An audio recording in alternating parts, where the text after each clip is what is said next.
Assalamualaikum warahmatullahi wabarakatuh. Alhamdulillahirrahmanirrahim. Wabihi nasta'inu ala umuri dunya walin. Wassalatu wassalamu ala asrafil anbiya wal mursalin wa ala alihi wa sahbihi ajma'in. Amma ba'd. Hadirnya video ini saya di Wulandari dengan NIM 2111092 untuk memenuhi tugas UTS mata kuliah Ilmu Kalam dengan judul aliran-aliran yang ada dalam ilmu kalam. Aliran yang pertama yaitu Khawarij. Khawarij merupakan aliran yang pertama muncul dalam khasanah sejarah Islamiyah. Aliran ini muncul ketika terjadinya perang Siffin pada abad ke-8 Masehi, yaitu peperangan antara Muawiyah bin Abi Sufyan dengan Ali bin Abi Thalib, yaitu diartikan dengan Khawarij, orang-orang yang keluar dari barisan Ali bin Abi Thalib, merupakan awalnya muncul karena persoalan politik. Tetapi dalam perkembangan golongan ini banyak berbicara dengan masalah teologis. Alasan yang mendasar golongan Ali bin Abi Thalib ini keluar yaitu ketidaksetujuan mereka terhadap peristiwa arbitrase atau tahkim yang dijalankan Ali dalam menyelesaikan masalah dengan Muawiyah bin Abi Sufyan.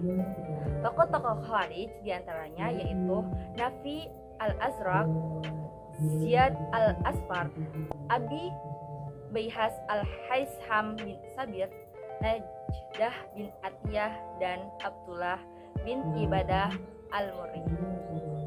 Salah satu pemikiran Khawarij yaitu dasar pemikiran Khawarij yang paling menonjol adalah bahwa pelaku dosa besar tergolong orang yang kafir, yaitu di mana pelaku dosa besar itu yang tidak sepaham dengannya disebut juga orang kafir.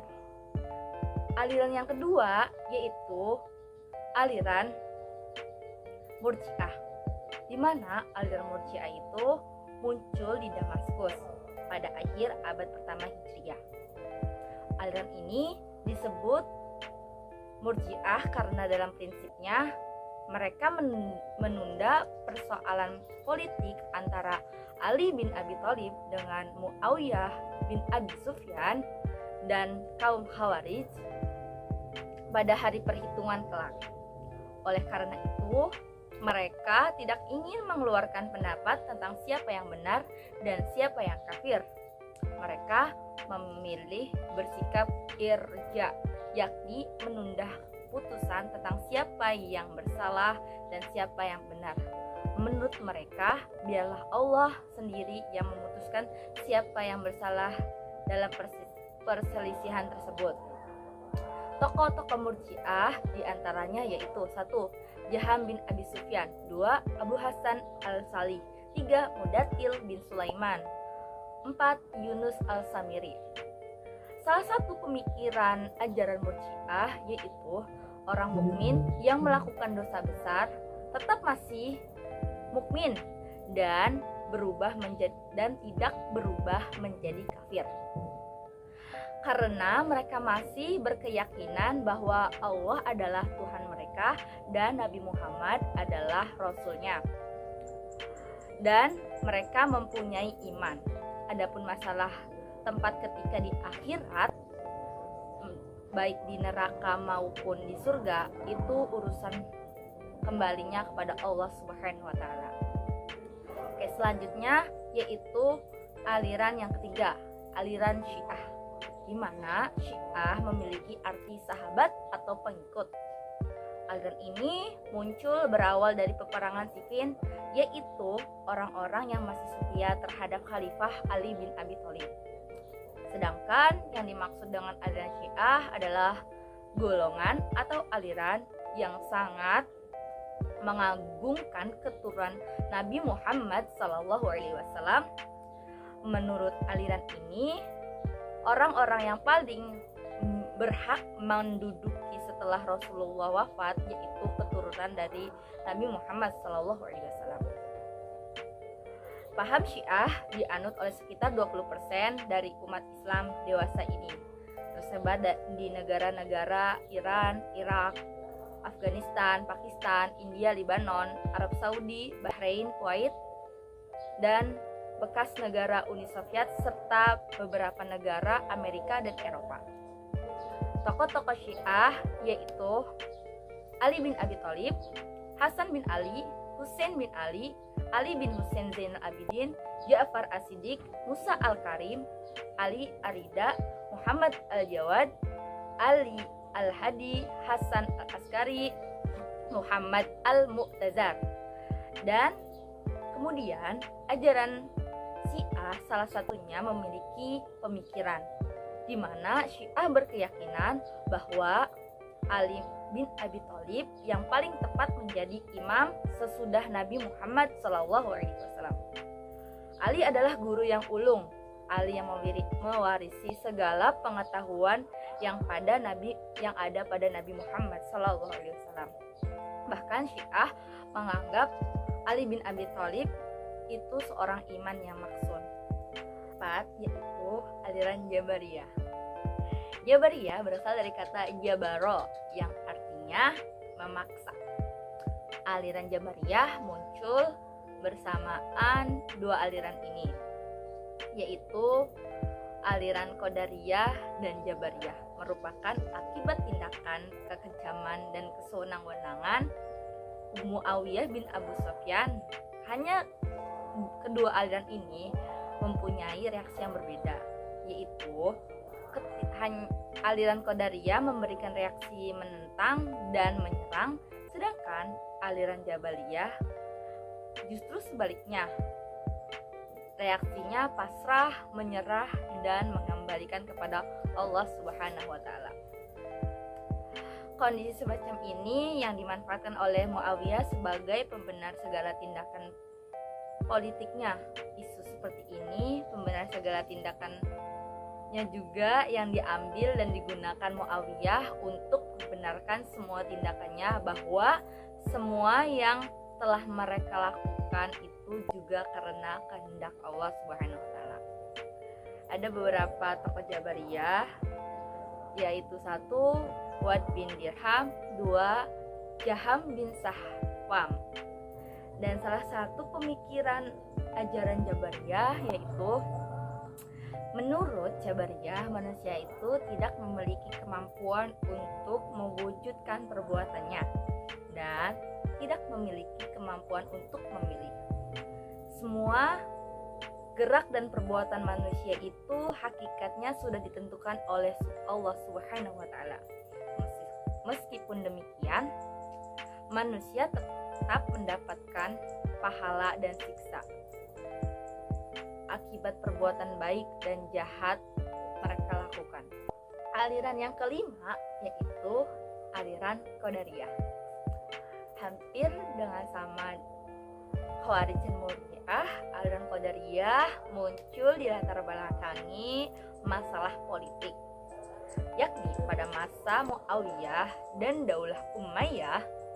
Setelah Ali meninggalkan tahun 40 Hijriah, Muawiyah bin Abu Sufyan menjadi penguasa Daulah Islamiyah. Untuk mempertahankan kekuasaannya, dia menggunakan berbagai macam cara, khususnya dalam menumpas para oposisinya. Bahkan almarhum Ali bin Abi Thalib sering dicacinya tatkala mereka melakukan pidato-pidato termasuk khutbah Jumat. Dan tokoh-tokoh aliran Qadariyah yaitu Mahad al-Jauhari dan Gailan al-Damasqi. Salah satu pemikiran ajaran Qadariyah yaitu yang paling menonjol adalah masalah perbuatan manusia dan kekuatan Tuhan. Qadariyah berpendapat bahwa manusia mempunyai kebebasan untuk menentukan, memilih, dan mewujudkan perbuatannya, dan di akhirat mereka harus mempertanggungjawabkan semua perbuatannya. Selama itu mereka juga berpendapat bahwa Tuhan telah memberikan aturan-aturan hidup yang sangat jelas dengan manusia untuk memilihnya. Aliran yang keenam yaitu aliran Asy'ari. Aliran ini muncul sebagai reaksi terhadap paham Mu'tazilah yang dianggap menyeleweng dan menyesatkan umat Islam. Dinamakan aliran Asy'ariyah karena dinisbahkan pada pendirinya, yaitu Abu Hasan al-Asy'ari, keturunan Abu Musa al-Asy'ari.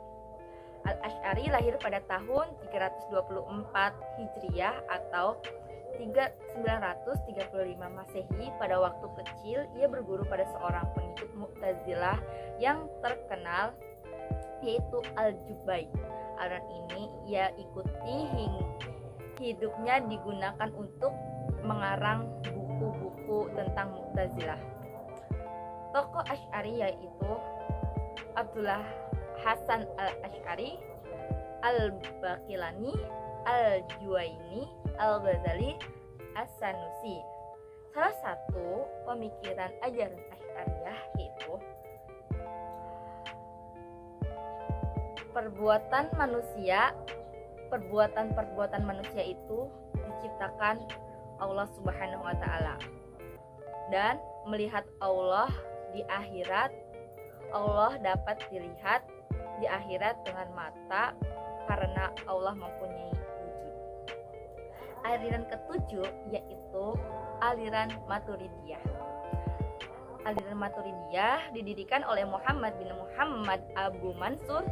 Ia dilahirkan di Maturid, sebuah kota kecil di daerah Samarkand, Uzbekistan. Al-Maturidi mendasari pemikirannya dalam soal-soal kepercayaan kepada pemikiran-pemikiran Imam Abu Hanifah yang tercantum dalam kitab-kitabnya, yaitu Al-Faqih Al-Akbar dan Al-Fiqh Al-Absat, serta memberikan ulasan-ulasannya meninggalkan karangan-karangan tersebut. Al-Maturid meninggalkan karang-karangannya yang banyak dan sebagian besar dalam lapangan ilmu tauhid. Tokoh-tokoh Al-Maturid yaitu Al-Maturidiyah Samarkand yang biasa disebut dengan Abu Mansur Al-Maturidi dan Al-Bazdawi. Aliran Maturidiyah mempunyai pemikiran yaitu dalil perlawanan arat. Dalil ini menyatakan bahwa alam ini tidak akan mungkin qadim karena di dalamnya terdapat keadaan yang berlawanan, seperti diam dan bergerak, baik dan buruk. Keadaan tersebut adalah baru dan sesuatu yang tidak terlepas dari yang baru, makna baru pula. Aliran yang ke-8 yaitu aliran Mu'tazilah. Aliran Mu'tazilah lahir pada masa pemerintahan Daulah Umayyah. Istilah Mu'tazilah berasal dari kata azala, artinya berpisah. Sejarah aliran Mu'tazilah disebabkan keluarnya seseorang yang bernama Wasil bin Atha dari sebuah kajian yang dilakukan gurunya yang bernama Hasan Basri. Topik yang dibicarakan dalam kajian tersebut adalah tentang murtakibil kabiroh, yaitu orang yang melakukan dosa besar. Menurut Wasil, orang yang berdosa besar itu adalah orang fasik, bukan orang mukmin dan bukan juga orang kafir. Di akhirat kelak mereka ditempatkan bukan di surga maupun di neraka, tetapi mereka ditempatkan di suatu tempat antara surga dan neraka. Tokoh-tokoh Mu'tazilah yaitu Wasil bin Atha al-Ghazal, Abu Husni al-Alaf, Ibrahim bin Syair an-Nazam, Muammar bin Abad as-Sulaiman, Muammar bin Abad as-Sulmai, Bishri bin Mu'tamir, dan Jahir Amir bin Bahar. Salah satu pemikiran ajaran Mu'tazilah yaitu di mana amar ma'ruf nahi mungkar, perintah mengerjakan kebaikan dan melarang kemungkaran. Setiap orang mukmin wajib menegakkan yang ma'ruf dan menjauhi yang mungkar. Sekian video yang saya buat ini, semoga bermanfaat. Kurang lebihnya saya mohon maaf. Wabillahi taufiq wal hidayah. Wassalamualaikum warahmatullahi wabarakatuh.